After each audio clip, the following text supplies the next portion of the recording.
বদলি হজ করে অনেকে, অনেক গরিব মানুষকে বড় লোকরা বদলি হজ করায়। শোনেন, বদলি হজ বলতে আসলে বদলি হজ করাবে কারা, করবে কারা? যে নিজের ফরজ হজ আদায় করে আইছে সে বদলি হজ করতে পারে।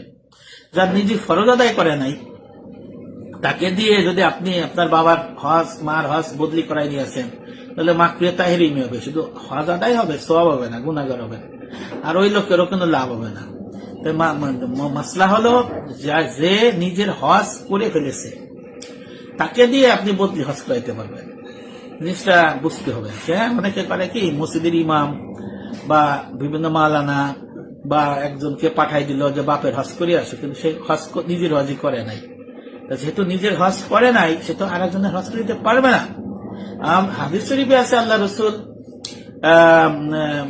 দেখলেন এক সাহাবা হজ করতেছেন, তখন বলতেছেন লাব্বাইকা, নাম বলল সুব্রামা।